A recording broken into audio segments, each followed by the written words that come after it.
Collector office से letter आया है मेरा। कलेक्टर सर की पीए बन गई हूँ मैं, पर्सनल असिस्टेंट।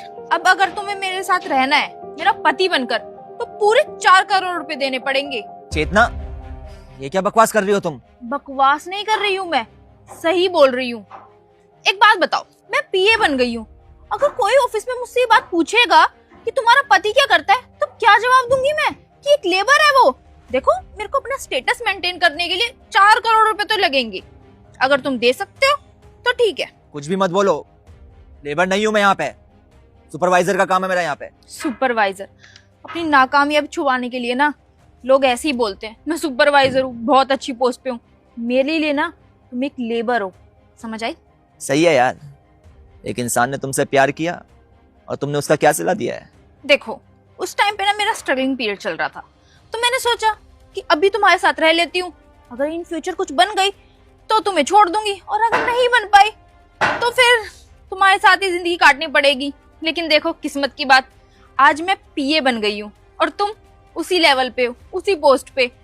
तो मेरे को अपना ना स्टेटस खराब नहीं करना है, और अगर तुम मुझे 4 करोड़ रुपए दे सकते हो तो वेल एंड गुड, और अगर नहीं दे सकते तो डिवोर्स के पेपर मैं तुम्हारे घर पे पहुंचवा दूंगी। अरे स्ट्रगलिंग पीरियड से तुम्हारा यही चल रहा था, मेरा भी चल रहा था। तैयारी कर रहे थे हम दोनों ही, एक ही साथ एक ही कोचिंग में जाते थे, लेकिन तुम्हारे चक्कर में मैंने अपनी पढ़ाई छोड़ दी। फर्क इतना था कि तुम एसएससी की तैयारी कर रही थी, मैं यूपीएससी की। उस वक्त तुमने मेरे सामने शर्त रख दी कि शादी करनी है और मेरे को आगे भी बढ़ना है। फिर अफसोस मुझे अपने सपनों को छोड़ना पड़ा, और तुम्हारा सपना पूरा करने के लिए मैंने दिन रात एक कर दिया। सही में यार चेतना, एक नंबर की खुदगर्ज हो तुम, और 4 करोड़ रुपए तो सिर्फ बहाना है। तुमने अभी खुद ही बोला है, ये तुम्हारा पहले से ही प्लान था। बहुत बढ़िया कर रही हो यार तुम, बहुत बढ़िया। हाँ मेम साहब बिल्कुल सच कह रहे हैं। साहब ने क्या कुछ नहीं किया है आपके लिए। यहाँ पे सब जानते हैं कि साहब ने अपने सपनों को दाव पे लगा दिया तुम्हारे लिए।